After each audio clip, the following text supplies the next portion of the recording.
Census ID இல்லாமல் booking பண்ண போகிறதில்ல. அவங்க என்ன சொல்லுவாங்க, இல்லை சார் ஏற்கனவே நாங்கள் அனுபவிச்சிட்டோம், நாங்கள் புக்கிங் ஓப்பன் பண்ணிட்டு கிட்டத்தட்ட 50 கோடி ரூபாய் ரீஃபண்ட் பண்ணியிருக்காங்க.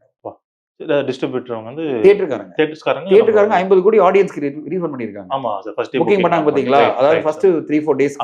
அது எல்லாமே ரீஃபண்ட் உலகெங்கும் நடந்தது எவ்வளவு பாத்தீங்கன்னா 50 கோடி.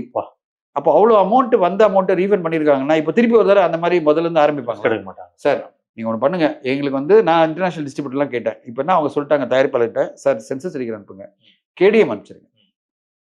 கேடிஎம்னா கண்டென்ட் ஆல்ரெடி அனுப்பிச்சிட்டாங்க, கண்டென்ட் எல்லார்ட்டையும் இருக்கு. இதுல என்னன்னா ஜனநாயகன் படத்தினுடைய கண்டென்ட் எல்லா தியேட்டர்லயும் இருக்கு, கேடிஎம் மட்டும் இல்லை. கேடிஎம்ன்றது உங்களுக்கு தெரியும், அந்த கீ டிவைஸ் வந்து நம்ம கொடுத்தாகணும்.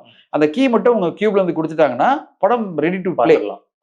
இப்போ என்ன சொல்றாங்க, நீங்க எங்களுக்கு கேடிஎம் அனுப்பிச்சிருங்க, சென்சஸ் ஐடி அனுப்பிச்சிருங்க, நாங்கள் அடுத்த வாரமே போட்டுறோம், புக்கிங் ஓப்பன் பண்ணி உடனே போட்டுறோம்.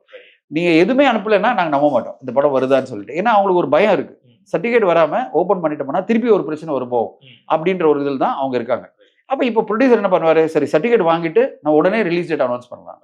அது எந்த ரிலீஸ் டேட்? இப்போ இருக்கிற சிக்கல் என்னன்னா, அநேகமாக எலெக்ஷன் நோட்டிஃபிகேஷன் வந்து பிப்ரவரி எண்டு இல்லை மார்ச் ஃபர்ஸ்ட் வீக்ல வரலாம்.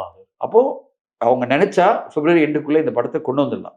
இப்போ வந்து சிபிஎஃப்சி உட்காந்து சமாதானமா பேசி அதெல்லாம் இது பண்ணி உடனே 27ஆம் தேதிக்குள்ள படத்தை கொண்டு வந்துடலாம். எலெக்ஷன் அனௌன்ஸ் பண்றதுக்கு முன்னாடி. ஒருவேளை அவங்களால அது பண்ண முடியலன்னா எலெக்ஷன் வரும்போது வராது. அப்போ மார்ச் விட்டுருங்க, ஏப்ரல் விட்டுருங்க. ஏன்னா ஏப்ரல் வரையும் எலெக்ஷன் டைம்.